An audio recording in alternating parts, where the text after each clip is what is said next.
स्वागत है आपका वर्टेक्स लर्निंग पॉइंट पे। आज हम लोग पढ़ने वाले हैं टाइप्स ऑफ फोर्सेस। तो सबसे पहले मैं बता दूं आपको कितने टाइप के फोर्स होते हैं। दो टाइप के फोर्स होते हैं। कौन कौन से?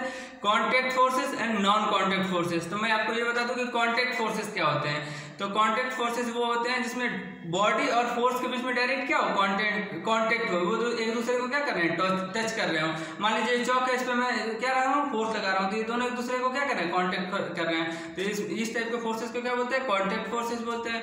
और नॉन कॉन्टैक्ट फोर्सेस क्या होते हैं, जिसमें ऑब्जेक्ट और फोर्स के बीच में कोई डायरेक्ट कॉन्टैक्ट ना हो, मतलब वो एक दूसरे को टच नहीं कर रहे हो।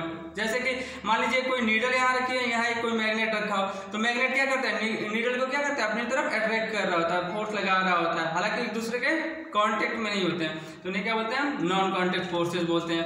अब हम एक एक करके क्या करेंगे, कांटेक्ट फोर्सेस के बारे में पढ़ लेंगे और नॉन कांटेक्ट फोर्सेस के बारे में पढ़ लेंगे। तो सबसे पहले मैं बता दूं कि कांटेक्ट फोर्सेस में पहला क्या होता है, रिएक्शन फोर्स। रिएक्शन फोर्स क्या होता है, मैं आपको ये बता दूं। तो देखिए, रिएक्शन फोर्स को समझना है तो ध्यान से समझिए। मान लीजिए कि इस चौक को मैं अपने हथेली पे रखा हूँ, यहाँ रखा हूँ, तो मेरी हथेली क्या कर रही है, इस पे एक रिएक्शन फोर्स लगा रही है, जिसकी वजह से ये क्या है, यहाँ रुका हुआ है। अदरवाइज क्या करता है, इसे नीचे कर देता, क्या कर देता, नीचे कर देता है चौक। ठीक, या मान लीजिए मैं इस सरफेस पे खड़ा हूँ, तो सरफेस ये क्या दे रहा है, मुझे एक रिएक्शन दे रहा है। अगर सरफेस रिएक्शन नहीं देता तो मैं अंदर की तरफ क्या हो जाता, घुस जाता। या ऐसे समझ लीजिए कि मान लीजिए किसी टेबल पे एक बुक रखी है, तो टेबल क्या कर रहा है, बुक को रिएक्शन फोर्स दे रहा है। क्या दे रहा है, रिएक्शन फोर्स दे रहा है। हालांकि सारे कंडीशन में क्या है, बुक और टेबल क्या है, एक दूसरे के कांटेक्ट में है। चौक और ये हथेली क्या है, एक दूसरे के कांटेक्ट में है।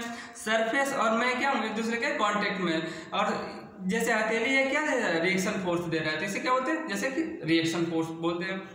अब आ जाते हैं हम लोग कि क्या बोलते हैं, फ्रिक्शन फोर्स क्या होता है। कॉन्टैक्ट टाइप में दूसरा टाइप क्या है, फ्रिक्शन फोर्स। मान लीजिए मैं चल रहा हूँ, यहाँ चल रहा हूँ, तो सरफेस मुझे क्या दे रहा है, फ्रिक्शन दे रहा है, जिसकी वजह से मैं इजीली आगे बढ़ता जाता हूँ। ठीक, अगर मैं कहूँ अगर आइस पे चलना है, बर्फ पे चलना है, तो वहाँ चलना डिफिकल्ट होता है, क्योंकि हमें फ्रिक्शन नहीं मिल पा रहा होता है। फ्रिक्शन की वजह से हम लोग क्या करते हैं, इजीली आगे बढ़ते हैं, आगे चलते हैं। यहाँ भी क्या होता है, पैरों और सरफेस के बीच में क्या होता है, कॉन्टेक्ट होता है। यहाँ यानी फ्रिक्शन फोर्स भी क्या है, एक कांटेक्ट फोर्स है। अब आ जाते हैं हम लोग टेंशन फोर्स है। अगला कांटेक्ट फोर्स क्या है, टेंशन फोर्स। मान लीजिए इस चौक को मैं किसी धागे में बांध के ऐसे लटका दूं, तो नीचे क्या mg लग रहा होगा, mg लग रहा होगा कि नहीं।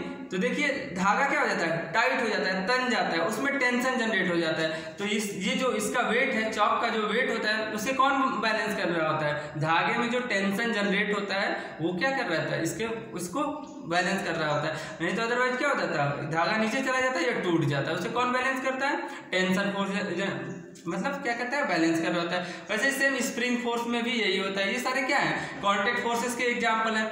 अब मैं आपको बता दूं कि नॉन कॉन्टैक्ट फोर्सेस के एग्जांपल क्या होते हैं, कौन कौन फोर्सेस होते हैं। तो पहला क्या होता है, मैग्नेटिक फोर्सेस। क्या होता है, मैग्नेटिक फोर्सेस। जैसे मैग्नेटिक फोर्स की बात करिए, तो देखिए नीडल क्या है, यहाँ है, मैग्नेट यहाँ है, फिर भी क्या होता है, अट्रैक्शन फोर्स लगा रहा होता है, नीडल को क्या कर रहा होता है, मैग्नेट खींच रहा होता है। हालांकि यहाँ एक दूसरे के कॉन्टेक्ट में नहीं होते हैं, नीडल और फोर्स मैग्नेट एक दूसरे के कॉन्टेक्ट में होते हैं, नहीं होते ना, फिर भी क्या होता है, फोर्स लग रहा होता है। तो मैग्नेटिक फोर्स क्या है, एक नॉन कॉन्टैक्ट फोर्स है।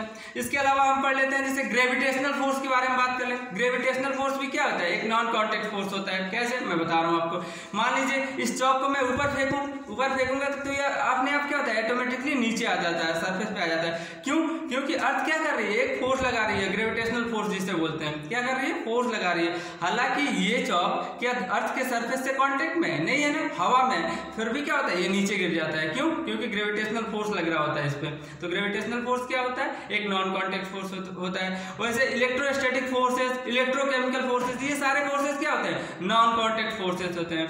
अगर आपको फोर्स से रिलेटेड किसी भी टॉपिक में आपको कोई भी डाउट है तो आप हमें कमेंट कर सकते हैं। अगर हमारा वीडियो आपको अच्छा लग रहा है तो ज़्यादा से ज़्यादा शेयर करें। आज के लिए इतना ही रहने देते हैं। Thank you.